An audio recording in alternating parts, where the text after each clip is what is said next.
నమస్తే రమగారు. నమస్తే జయ. రమగారు, రాఖీ పౌర్ణమి ఉంది మనకి. ప్రతి సంవత్సరం చేసుకుంటూ ఉంటాం. మీరెప్పుడు చెప్తారు మనది కాదు, మన సంస్కృతి కాదు అనుకున్నా కూడా అలా నలుగురితో నారాయణ కదండి. మీరు కడతారండి? నాకు అలవాట్లేదు జయ. ఉమ్, అలవాట్లేకపోయినా చాలా మంచివి చేస్తున్నాం, ఇది ఎందుకు చేయకూడదు అని కొంతమంది ప్రశ్నిస్తారు. అలవాట్లేదు, చేయను అంతే. మేము చెయ్యం. ఉమ్, రాఖీ కట్టి నిలబెట్టుకోవాల్సినట్టుగా లేదు మా సంబంధం. ఉమ్, ఆ, ఏంటంటే ఇది మనం ఒకళ్ళతో ఒకళ్ళు కలిసి ఉండటానికి ఇది ఒక మంచి పద్ధతి అమ్మా. ఫ్రెండ్లీగా ఉంటాం, ఇచ్చిపుచ్చుకునే ధోరణి. అవును. అక్కయ్యనో అక్క చెల్లెల్లో మనం కాపాడాలని తమ్ముడికి, అన్నదమ్ముడికి, అన్నదమ్ముడితో మనం సయోధ్యగా ఉండాలని అక్క చెల్లెలకి నేర్పించే విధానం. అవును. యాక్చువల్గా మనం జరుపుకునేది, మా వాళ్ళు జరిపేది చెప్తాను నేను. జంధ్యాల పౌర్ణిమ జరుపుతారు. జంధ్యాల పౌర్ణిమ అంటే ఈ రోజున జంధ్యం, యజ్ఞోపవీతం మార్చుకునే రోజు. ఉమ్హు, ఎవరైనా యజ్ఞోపవీతం మార్చుకుంటారు. మొన్న జనవరి తర్వాత నుంచి మనకు ఉత్తరాయణంలో ఒడుగులు, ఉపనయనాలు అవుతాయి. అవును. ఉపనయనమైన వాళ్ళకి, ఉపనయనమైన సంవత్సరం లోపల వచ్చిన జంధ్యాల పౌర్ణమి రోజున ఈ శ్రావణ పౌర్ణమికి ఉపాకర్మ జరుపుతారు. ఉపాకర్మ అనే ఒక ప్రత్యేకమైన క్రియ, హవనం అది కూడా ఉంటుంది. ఉమ్హు, ఆ ఉపాకర్మ కోసం ఈ రోజు చాలా ఇంపార్టెంట్. ఈ రోజున యజ్ఞోపవీతం తప్పకుండా మార్చుకోవాలి. కొంతమంది సంవత్సరం అయినా అలాగే జీర్ణోపవీతాలు వేసుకుని తిరుగుతూ ఉంటారు. మధ్యలో ఎప్పుడో పెరిగిపోతే దాన్ని వదిలేసి వేసుకోకుండా ఉంటారు అవును. అలాంటి వాళ్ళు. లేదా జీర్ణం అయిపోయింది, మురికిగా మకిలిగా ఉన్న, తప్పకుండా ఈ రోజున యజ్ఞోపవీతం వేసుకునే విధి. ఎవరైతే యజ్ఞోపవీతాలు ఉన్నాయో, ఎవరు వేసుకునే పద్ధతి ఉందో వాళ్ళు ఇది చేయటం.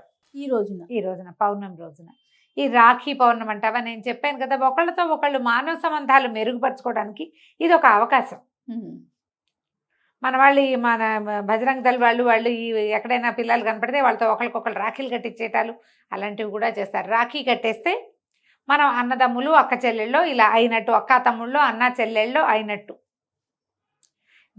ఈ బంధానికి ఒక ప్రత్యేకమైన గుర్తింపుని తెచ్చింది రాఖీయే. అవును కదా. చాలా సంవత్సరాల నుంచి కడుతూనే ఉన్నారమ్మా. ఎప్పటి నుంచో మన వాళ్ళు కూడా అన్ని ప్రాంతాల్లోనూ చేస్తారు. నార్త్ ఇండియన్స్ విశేషంగా ఈ పండగ నాడు తప్పకుండా రావాలని పెట్టుకుంటారు. మన వాళ్ళు కూడా, నేను అనుకున్న ఇటీవల 2-3 జనరేషన్స్ నుంచి మీ దగ్గర కొంచెం తక్కువ ఉందేమో, మీ తర్వాత నుంచి బ్రదర్స్ ఎక్కడైనా ఉంటే అక్కడికి రాఖీలు పంపించటం, కొరియర్ చేయటం. వాళ్ళు ఏదో గిఫ్టో ఏదైనా ఇవ్వటమో, లేదా ఏదైనా ఫ్రెండ్షిప్ జత ఇస్తారు, అక్క తమ్ముడు లేదా అన్న చెల్లెలు, అంతే అంతే. ఇది మంచి సంగతే. మీ ఇళ్లలో లేకపోయినా పాటించచ్చు. మేము అలా చేయట్లేదు, మేము ఓల్డ్ జనరేషన్ కదా, ఓల్డ్ స్కూల్ కాబట్టి మన పద్ధతులే కొన్ని పాటిస్తాం తప్పిస్తే అన్నీ మేము కూడా పాటించలేకపోతాం. మనవి కూడా మనకు అవకాశం ఉన్నవి పాటిస్తాం కదా. ఇది మంచిది. ఈ రోజున ఎలా అయిందంటే, వివాహాలు అయిపోయిన తర్వాత 25 ఏళ్ళు 30 ఏళ్ళు అయిపోయిన తర్వాత కూడా అన్నదమ్ముల మీద, అక్కచెల్లెళ్ళ మీద యుద్ధాలు ప్రకటించే కాలంలో ఉన్నాం మనం. కొంత డబ్బులను, కొంత బంగారమును, కొన్ని రకాల ఆస్తులను, హక్కుల కోసం పోరాటం, ఈ కోర్టుల దాకా వెళ్ళటము, కోర్టు దాకా వెళ్ళటము. మనం ఇట్లాంటివి ఏమైనా చేస్తే మన ఇంట్లో పుట్టిన పిల్లలు ఎలా ప్రవర్తిస్తారు అనేది ఒకళ్ళతో ఒకళ్ళు, మన పిల్లలు సయోధ్యగా లేకపోతే మనకు కుదురుతుందా? మనకు కుదరదు. మన పిల్లలు సయోధ్యగా ఉండాలి. మనమేమో మనతోటి వాళ్ళతో, అన్నదమ్ముల తోబుట్టువులతోటి సయోధ్యగా ఉండం. ఇది మంచిది కాదమ్మా. ఈ కాలం ఉంటుంది, చెడు కాలం వచ్చేసింది. పైగా ఈ రాఖీ పౌర్ణమి రోజున మనం ఇంకా చాలా ఉన్నాయి, అవి ఎన్ని రకాలో చెప్తారు జయ. దీనికి ఎప్పుడో బలిచక్రవర్తితో విష్ణుమూర్తి, బలిచక్రవర్తిని చూడబోతే ఆయన ఉండిపోమన్నట్ట, తనతోటి పాతాళంలో ఉండిపోయట విష్ణుమూర్తి. ఆయన్ని తెచ్చుకోవడానికి లక్ష్మీదేవి వెళ్ళి బలి చేతికి రక్ష కట్టి విష్ణుమూర్తిని తెచ్చుకుందట. అప్పటి నుంచి ప్రారంభమైంది ఈ సంప్రదాయం అంటారు. ఈ ఇంద్రుడు మన దానవులతోటి, రాక్షసులతోటి యుద్ధం చేసి చేసి చేసి ఓడిపోయి గెలవలేని స్థితిలో ఉంటే ఆవిడ విష్ణు పూజ చేసి, త్రిమూర్తుల్ని పూజించి, ఒక రక్షని, ఇప్పుడు మనం తోరం కట్టుకుంటాం కదా, అవును, ఆ రక్షని ఆయన చేతికి కట్టింది శచీదేవి, ఇంద్రాణి. కట్టేసరికల్లా దేవతలందరూ తాము పూజ చేసిన రక్షలన్నింటినీ, అందరి పూజ కలిస్తే, అన్ని పాజిటివ్ సోర్స్లు కలిస్తే ఒక అద్భుతమైన పాజిటివ్ సోర్స్ అవుతుంది కదా. అందరూ తమ తమ రక్షల్ని ఇంద్రుడికి కట్టాక ఆయన గెలిచేట ఆసారి. అందుకని అప్పటి నుంచి ఈ రక్షాబంధనం మొదలైందని. నేను నీతో ఉన్నాను, నీకు బలం అవసరమైతే నేను బలం అవుతాను, నీకు శక్తి అవసరమైతే నేను శక్తి అవుతాను, నీకు సహాయం కావాలంటే ఆ సహాయాన్ని నేను అవుతాను, నేను నీతో ఉంటాను అని చెప్పటమే రాఖీ. అద్భుతమైన రక్షాబంధనం. విషయం కదండి. అంతే. ఇప్పుడు రాఖీ అంటున్నాం, దాన్ని అక్కడ అలా మార్చుంటారు రక్షాబంధనము. అంతే. మనం ఈ రక్షలు చాలా చోట్ల కడతాం. వివాహాది శుభకార్యాల్లో రక్షాబంధన ముహూర్త సుముహూర్తోస్తు అని చెప్తారు. సుముహూర్తకాలే సూర్యాదీనం నవానాం గ్రహాణం అత్యంత అనుకూలత ఫల ప్రాప్తిరస్తు అని కూడా చెప్తారు.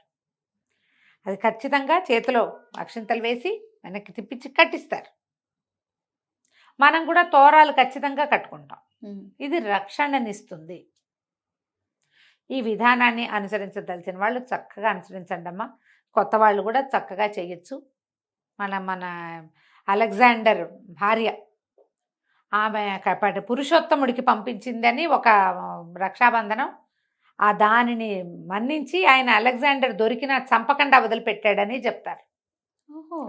చెయ్యి కత్తెత్తేసరికల్లా ఆమె కట్టిన రక్షాబంధనం కనపడుతూ మిలమిల్లాడుతూ కనిపించేసరికి ఇప్పుడు ఇతన్ని సంహరిస్తే ఆమె సౌభాగ్యం పోతుందని వదిలిపెట్టాడు పురుషోత్తముడు అంటారు. అలాంటిది కూడా చరిత్రలో ఒక కథ ఉంది. అంత విలువిచ్చేవారు. అంత విలువిచ్చేవారు. ఇప్పుడు ఊరికే ఏదో నామకే వాస్తే వాళ్ళు ఇచ్చే ఓ బహుమతి కోసమో ఇది పండగ ఈ రోజున ఇది చెయ్యాలి మన సంస్కృతి సాంప్రదాయం అని కాదమ్మా, దాన్ని నిలబెట్టుకోమని. అది ఓ తాడుతో అయిపోయిందా? అయిపోదు కదండి. కాదు కదా, నిలబెట్టుకోవాలి. బాంధవ్యాన్ని నిలబెట్టుకోవటం కోసమే ఇలాంటి పద్ధతులు ఏర్పరిచి పెట్టారు.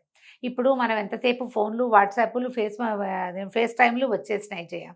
ఇది వరకు ఏముండేది, ఆడపిల్లలు పెళ్ళిళ్ళు చేస్తే ఎక్కడో ఉండేవాళ్ళు. అసలు వాళ్ళ ఇంటి నీళ్లు కూడా తాకూడదు పుట్టింటి వాళ్ళు అనేవాళ్ళు తెలుసా. ఆడపిల్లల ఇంటి నీరు కూడా పుట్టింటి వాళ్ళు తాకూడదు. కొన్ని ప్రాంతాల్లో అట్లా ఉన్నాయి, పురుళ్ళకి పుణ్యాలకి పంపేదిలే, ఏం లేదు. ఈ రక్షాబంధనానికి తప్పకుండా అన్నదమ్ముడు వచ్చి ఎంగిలి పడ్డము అలా ఉండేది. అందుకని కూడా ఇది పెట్టారు. పుట్టింటికి రావటానికి ఒకసారి వెళ్ళి మంచం చూసి రావటము, అలాంటివి మొహం చూపించి రావటము. ఈ సిద్ధాంతాలన్నీ ఎందుకు పెట్టారంటే ఈ పిల్లలకి ఇంకో దారి కనపడాలి కదా పాపం. అంతేగా. అన్నదమ్ములతోటి సౌఖ్యం కొంత. అప్పుడేంటంటే పైగా ఇంకో ప్రాబ్లం ఉండేది, అప్పుడు ఆడపిల్లలకి ఏం పెద్దగా ఇచ్చేవాళ్ళు కాదు చేయ. పెళ్ళిళ్ళు చేసి 8 ఏళ్ళకి 10 ఏళ్ళకి పెళ్లి చేసి పంపించేసేవాళ్ళు. వాళ్ళకి ఏటా ఎంతో కొంత బహుమతి తమ పుట్టింటి నుంచి లభించడానికి కూడా ఇది ఒక అవకాశంగా ఉండేది. ఇప్పుడు మనం ఏముంది, మన పద్ధతులు అట్లా లేవు కదా, మనం నిరంతరం కలుస్తూనే ఉంటాం. కానీ ఈ కలిసే కాలంలో కూడా సంవత్సరాల తరబడి అన్నదమ్ముల అక్క చెల్లెళ్ళ మొహాలు చూసుకొని దౌర్భాగ్యులు ఇప్పటికీ ఉన్నారు అట్లాంటి వాళ్ళు. ఒకే ఊర్లో ఇది దౌర్భాగ్యులు అంటే తిట్టు అనుకోకండి దయచేసి. భాగ్యం లేని వాళ్ళు. దౌర్భాగ్యులు అంటే బ్యాడ్ వర్డ్ కాదు, అది మీ తాలూకు దురదృష్టాన్ని చెప్పటమే. అంతే. భాగ్యం లేకపోవటం. ఒకే ఊర్లో ఉన్నా కూడా చూసుకున్న ఊర్లు కూడా ఉంటాం. చూసుకోరు, మాట్లాడుకోరు, పోట్లాడుకుంటారు. దానికి అవతలావిడ మొగుడో ఈయన భార్యో కారణం అవుతారు. అవును. వాళ్ళు వాళ్ళ బాంధవ్యాలు కాపాడుకుంటారు, వీళ్ళ బాంధవ్యం కాపాడడానికి ఇష్టపడరు. తమ తమ్ముడో తమ అక్క చెల్లెలో ఎన్ని తిట్లు తిట్టినా ఆడవాళ్ళకు ఓకే. ఆడపడితోటి ఏదైనా తేడా వస్తే దాన్ని దూరం పెట్టేయాలని చూస్తారు. నీకు నాకు ఒకటే రకమైన నెప్పే కదా, ఎవరు ఆకాశం నుంచి ఊడిపడరు, అందరం ఒకలాగానే పుడతాం. భగవంతుడు చెప్పాడమ్మా, నీకు ఏది నొప్పి కలుగుతుందో ఆ క్రియ ఇతరులకి చెయ్యకు.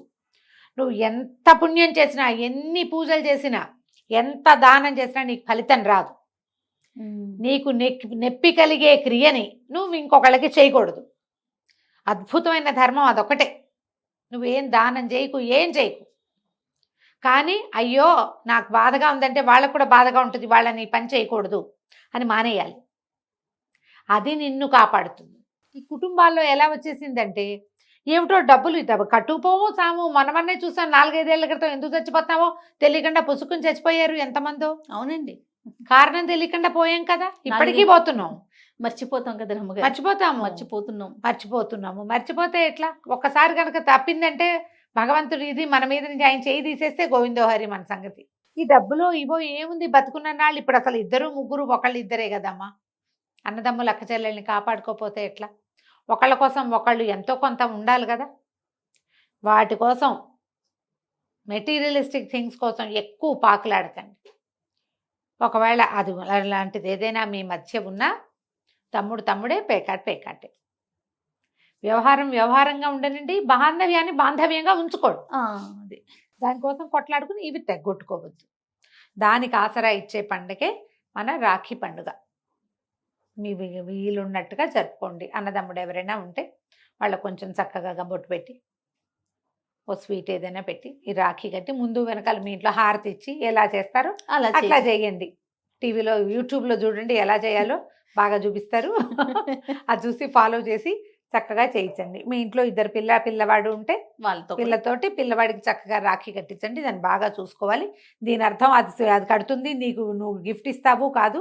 అమ్మాయిలకు కూడా అర్థమయ్యేలా చెప్పాలి. నువ్వు ఇలా కడుతున్నావు అంటే అన్నయ్యని తమ్ముడినో ఎప్పుడు సపోర్ట్ చేయాలి, ఎప్పుడు వాళ్ళకి తోడు ఉండాలి, ఉమ్. కలిసి ఉండాలి మీ ఇద్దరు అని పిల్లలు కూడా చక్కగా అర్థమయ్యేలాగా చెప్పండి. ఈ రోజున హయగ్రీవ జయంతి కూడా జరుపుతారు జయ. ఉమ్. హయగ్రీవుడి కథ చెప్పుకున్నాం కదా మనం అవునవును. ఇదివరకు. హయగ్రీవుడు కూడా ఆయనకి హయగ్రీవాన్ని విష్ణుమూర్తికి అంటించిన రోజు ఇది అని చెప్తారు. ఆయన హయగ్రీవుడిగా పునర్జీవితుడైన రోజుగా చెప్తారు. మనం ఏదైనా జ్ఞానానందమయం దేవం లాంటి చిన్న శ్లోకాన్ని చదువుకుని హయగ్రీవ ఆరాధన కూడా చేసుకోవచ్చు. జంధ్యాలు మార్చుకునే వాళ్ళు ఎలాగో మార్చుకుంటారు కదా. మీ పద్ధతుల ప్రకారం రాఖీ పండుగను జరుపుకోండి. ఎవరైనా కజిన్స్లో వాళ్ళలో స్నేహితులు ఉంటే ఈ రాఖీలే కట్టాలని అనుకోకండి, కుదిరితే చేయండి. లేకపోతే చక్కగా ఫోన్ చేసి hi brother how are you, hi sister how are you అని చిన్నవి 4 మాటలైనా చక్కగా మనసు విప్పి మాట్లాడుకోండి. స్నేహాన్ని పెంచుకోండి మీ మధ్య. నమస్తే. నమస్తే.